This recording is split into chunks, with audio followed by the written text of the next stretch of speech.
Next Time Around by Paul Jennings. It all started when I was reading a comic called... what was it again? I forget now. Anyway, this comic reckoned you could hypnotize chickens by staring them in the eye and making chook noises. Well, it was worth a try. See, Dad had this prize chook named Rastus. He used to win ribbons at the show. He kept it in a cage in the garage, gave it nothing but the best to eat. Dad loved Rastus. It was a smart chook, I have to admit that. You probably wouldn't believe me when I tell you that Rastus could understand English. "Rastus," Dad would say, "count to 4. Rastus would peck at the cage 4 times. No kidding. It could go all the way up to 22 without making a mistake. It sure was brainy. Anyway, I wanted to see if the comic was right. It would be great to hypnotize a chook. I sneaked out to the garage and let Rastus onto the floor. Then I did what it said in the comic. Stared straight into Rastus's eyes. "Puck, puck, puck, puck," I said. Rastus didn't take any notice. He just started scratching around on the ground. It didn't work. Things in the comics never do. Still, decided to give it one more try. This time, I changed my pitch. Made my voice higher, more like the chook's. "Buck, buck, buck, buck," I went. Well, you wouldn't believe it. The silly chook froze like a statue. His eyes went all glossy. Just stood as still as a rock. Not a blink, not a movement. It was out to it. Hypnotized. I'd done it. Fantastic. I walked around and around staring at the chook. Poked it with my finger. Still didn't move. Grinned to myself. I could hypnotize chooks. Maybe this would make me famous. I could go on stage. Or the TV. People would pay good money to see the boy who could put a chook into a trance. Still, in all, Dad wasn't going to like it much. He wouldn't win many ribbons with a chicken that just stood and stared. The door banged. I could hear Dad packing his fishing rod in the car. I clicked my fingers at the chook. "Okay, Rastus," I said, "you can snap out of it now." Rastus didn't move. Tried something different. "When I say bananas," I said to Rastus, "you'll wake up. You'll feel happy and well, and you'll not remember anything that has happened." Took a deep breath. "Bananas," I said. Rastus stared to the front like a solid, feathered soldier. I picked him up and looked into his eyes. "Speak to me, Rastus," I said. "Puck, puck, puck." I gave him a vigorous shake. Rastus was rigid. The rotten rooster was out like a light. Dad's footsteps came towards the garage. "Oh no," I said. I grabbed Rastus in my school bag and nipped out the back door. Dad was going to be mad when he found out Rastus had gone, but not as mad as he would be if he knew what I'd done. Wasn't even supposed to get anywhere near that bloomin' chook. And if I couldn't get it out of its trance, it might die of starvation. I made my way slowly to school with the frozen fowl tucked under my arm. Its glassy eyes stared ahead without blinking. "What have you got there?" said a loud voice. It was Splinter, my best mate. "It's Rastus," I said. Splinter whistled. "Wow. Did he die?" "He's not dead. He's hypnotized. I can't bring him round." By now we'd reached the school gate. "Pull the other one," said Splinter. "No, it's true," I said. "I'm a hypnotist. I did it." "Okay," said Splinter. "Hypnotize me then." I looked around the school ground. Kids were staring at me because I was standing there with a bit of petrified poultry under my arm. I could feel my face going red. "Right," I said, "I will, but first I have to hide Rastus." We found a little trapdoor under one of the portable classrooms and hid Rastus inside. He looked kind of sad, staring at us from the dark. Splinter stretched himself out on a bench. "Right," he said. "Get on with it. Put me in a trance." A group of kids gathered round. They were all scoffing like mad. They wanted to see me hypnotize Splinter. They didn't really think I could do it. Neither did I. A chook was one thing, but a person was another. I took a silver pen from my pocket. "Follow the tip of this pen with your eyes," I said. Splinter did as he was told. He had a big grin on his face. His eyes went from left to right like someone watching a tennis match. Suddenly the grin disappeared. Splinter's eyes went glassy. He stared to the front. Splinter was as solid as a statue. Was he fooling? I didn't really know. I couldn't be sure. He was the sort of kid who was always playing jokes. "You're a chook," I said. Splinter jumped to his feet and started crowing like a rooster. He was very good. He sounded like just the real thing, not like someone trying to copy a rooster. Kids around all gasped. They were impressed. But I wasn't sure about it. I had the feeling that Splinter was tricking me. I had to find out. "Splinter," I said, When I count to 3, you'll be your old self. You'll not be a chook anymore. But whenever you hear the word no, you'll be a chicken again for 30 seconds. Splinter was just opening his mouth to start crying again. I had to be quick. 1, 2, 3, I said. Splinter shook his head and blinked. He was back to normal. The school bell rang and everyone made for the doors. "Oh, what happened?" asked Splinter. He didn't really seem to remember. I smiled to myself. I was a hypnotist. From now on, no one could give me any cheek. I'd make them think they were worms or maggots. Life was looking good. Not for long. We went to the first class, maths, with Mr. Spigot. He sure was a mean teacher. If you hadn't done your homework, you had to stand up and be yelled at, or do Saturday morning detention. 3 girls were expelled just because of him, just for giving him cheek. Mr. Spigot looked at me. "Have you done your homework, Robertson?" he growled. I looked at my shoes. I was in big trouble. "No," I answered.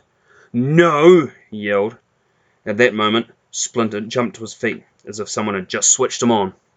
He walked around the class, pecking at the floor like a chicken. "Bark, bark, bark," he said. The class gasped. Some kids were trying to smother a laugh. Splinter was in big trouble. You couldn't fool around in front of Mr. Spigot and get away with it. Spigot started to go red in the face. I tried to figure out what was going on. Then I realized, Mr. Spigot and I had said no. We put Splinter back into the trance, just like I told him. Splinter really did think he was a chook. I can tell you one thing, it was the longest 30 seconds of my life. There was nothing I could do except watch poor Splinter scratch around on the floor in front of the whole class. Suddenly Splinter stopped. The 30 seconds were up. He looked around with a silly expression. Everyone was laughing, except Mr. Spigot. He looked straight at me. He knew Splinter was my mate. "Right," he said in a very quiet voice. "You two think you can get out of your homework by acting the fool?" He walked over to his desk and picked up 2 sheets of paper. He gave us 1 each. I groaned. It was maths homework. 20 hard problems. Splinter didn't know what was going on. "Why?" he asked. "I haven't done anything." "No?" said Mr. Spigot. "What?" He didn't finish the sentence. Soon as Mr. Spigot had said the word no, Splinter went back to thinking he was a chicken. He hopped up onto the front desk and squatted down, put his elbows out like wings and flapped. Then he sort of bounced up and down. He thought he was a chook about to lay an egg. "Bark, bark, bark, bark," he went. Everyone packed up. The whole class was in fits. Mr. Spigot picked up 2 more sheets of sums. He held one out under Splinter's nose. Splinter pecked at his hand with his teeth, just like a broody hen. "Peck, peck, peck." "Ouch!" shouted Mr. Spigot.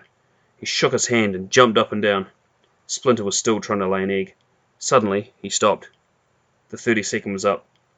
He blinked. He stood up on the desk. Mr. Spigot was so furious he couldn't speak. He staggered back to his desk and grabbed a handful of problem sheets. He gave us another 1 each. "You 2 boys can lead my class," he choked. "And if those sums are not all finished correctly by tomorrow morning, you'll both be expelled from school." It was no good trying to explain. He wouldn't believe me. And he might say no at any minute. We walked sadly out of the room and into the yard. We made for the portable classroom. Rastus was still there, in a trance. Put him under my arm. We started walking home. It was raining, and water dripped down our backs. "Listen," I said to Splinter. "I have to put you in a trance, to stop you going into your chicken act every time I say no." I tried to stop myself saying that last word, no. Too late. Splinter started to scratch around on the footpath, clucking and pecking. A couple of snails were making their way across the footpath. Splinter was hungry. He took a snail between his teeth and hit it on the ground. Then he swallowed it in 1 gulp.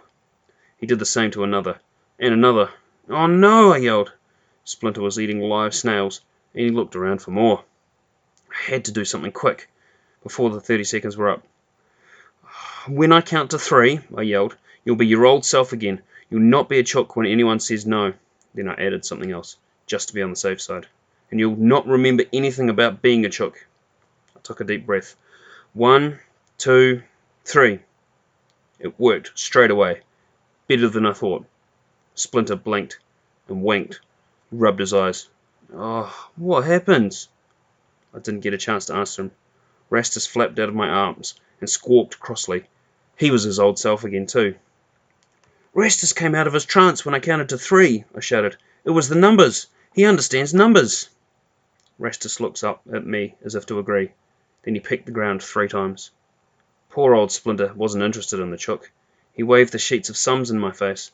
We have to do all of these by tomorrow, he groaned, or we're dead meat. My parents will murder me if I'm expelled from school.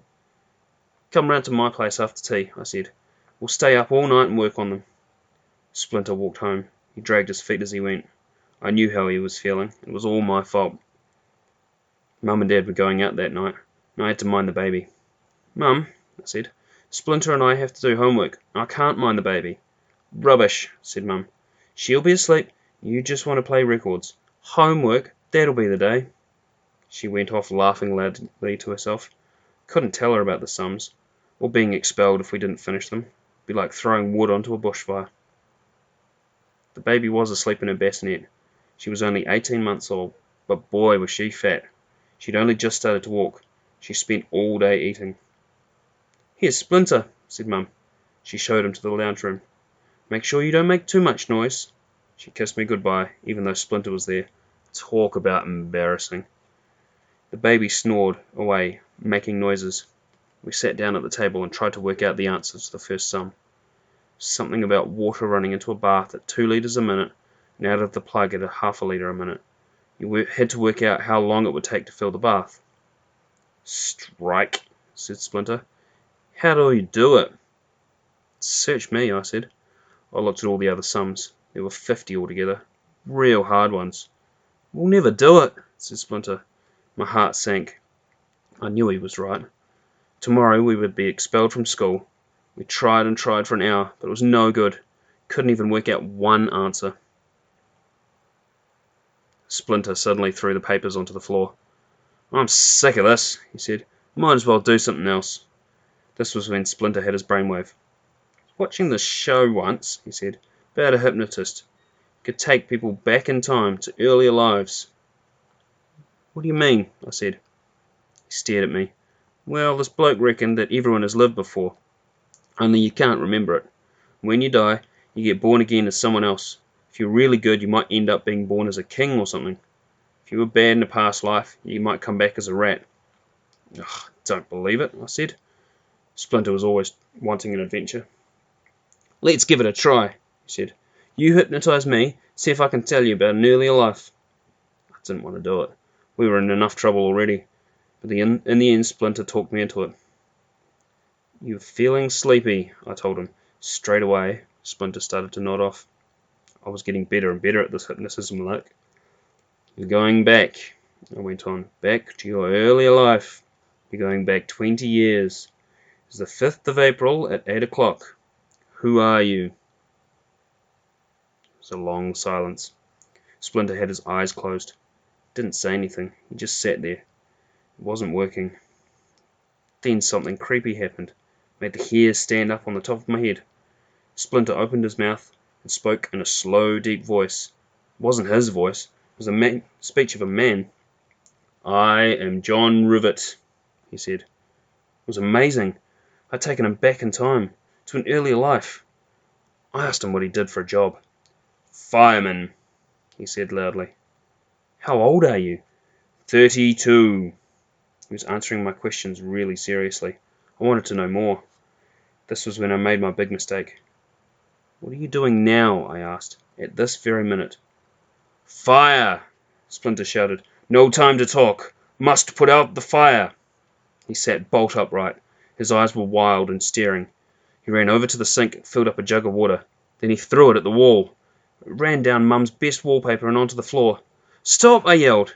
But it was no good. Splinter was back in an earlier life. He thought the house was on fire. I grabbed him by the arm, but he was too strong. He had the power of a grown man. He brushed me aside as if I were a baby and ran outside. To get the hose pipe! When I count to 3, I shouted, but it was useless. He wasn't listening. He dragged the hose into the lounge and started squirting the walls, and the sofa, and the carpet. The room was soon swirling in water. I tried to grab him, but he was just too strong for me. He kept shouting something about getting the baby out before the flames reached her. I grabbed the baby and ran into the backyard. Splinter had gone wild. He was wetting everything. He really thought the house was on fire. I had to stop him, but how? There was no one to help. Or was there? I stared down at the baby. It was sucking its knuckles and dribbling as usual. Baby, I said, you're feeling sleepy. You're going back to another life. It's 10 years ago on the 3rd of November. Who are you? What is your name? The baby did nothing for a minute or so. Then it sat straight up in its bassinet. It boomed at me with its enormous deep voice. Lightning Larry, said the baby. World heavyweight boxing champion. Oh, please help, I said to the baby. Stop that maniac Splinter from flooding the house. The baby jumped out of the bassinet and headed for the door. Splinter looked in amazement at the baby striding across the lawn. He didn't want an infant to get into the house that he thought was burning down. He slammed the door. The baby let fly with an enormous kick and knocked the door off its hinges. I groaned. The house was getting wrecked. The baby strode across the room to Splinter. Her nappy waggled as she walked. She drew her arm back, gave an enormous leap, and punched Splinter fair on the jaw. He dropped like a felled tree. Out to it. The baby picked up Splinter, held him above her head. She carried him out to me and dumped him on the grass. How's that? She boomed. It was scary listening to an enormous voice coming out of such a tiny mouth. The baby gave a wicked grin, held her hands up like a boxer in the ring. Still the champ, she shouted. Splinter was starting to come round. He sat up and rubbed his jaw. When I count to 3, I said to both of them, you'll forget everything that happened. They did. The baby went back to being a baby, started to bawl. Splinter looked at the fractured door. Gee, mate, you're in big trouble. And I was. Mum and Dad were furious when they got home. They wouldn't stop going on about it. You know the sort of thing. On and on and on. They wouldn't believe that the baby kicked the door down. Wouldn't even let me start to explain about the hypnosis. These lies just make it worse, said Dad. Splinter was sent home in disgrace. I was sent to bed. In the morning I woke up and hoped it had all been a nightmare, but it hadn't. The sheets of unanswered sums were still on the floor. When I got to school, Splinter and I would be expelled. Dad and Mum would blow their tops. Life just wasn't worth living. I walked out of the door towards my doom. Make sure you behave yourself for school, said Mum. I didn't answer. I went out to check on Rastus. Stayed with him for so long, I made myself late for school. Maths was the first class, as usual. Mr. Spigot was just getting started. I rushed in right at the last minute. Right, said Mr. Spigot in a low voice. Stand up, you two. Have you done your homework? Finished those sums? No, whispered Splinter. Yes, we have, I said. We worked on them together. Okay, let's see, said Mr. Spigot. We read out the first sum, the problem about the bathwater. Then he looked at me for the answer. 3 minutes, I said. Mr. Spigot raised an eyebrow. I was right. Mr. Spigot read out the next sum. It was about how many kilometres a car could travel in 2 days at a certain speed. 502, I said. Correct, said Mr. Spigot. He read out all the sums, and I answered every one correctly. We were saved. You should have seen the look on Splinter's face. Well, that's about all. We didn't get expelled, but I was grounded for a month by Mum for all the water damage. Looking back on it now, I'd have to say that using hypnotism is not such a good idea. I'm never doing it again. Never. It caused too much trouble. If you ask me what was the worst bit, I'd say it was when Splinter ate the snails. That was terrible. The best bit? Well, that was probably when I stopped to check on Rastus on the way to school that day. It was a great idea to send him back into an earlier life. It turned out that the silly chook had been a maths teacher in a previous existence. I read on the problems and he pecked out the answers. As easy as anything. But I'll tell you what, Mr. Spigot's a maths teacher. He'd better watch out. I reckon he'll probably be coming back as a flea next time round.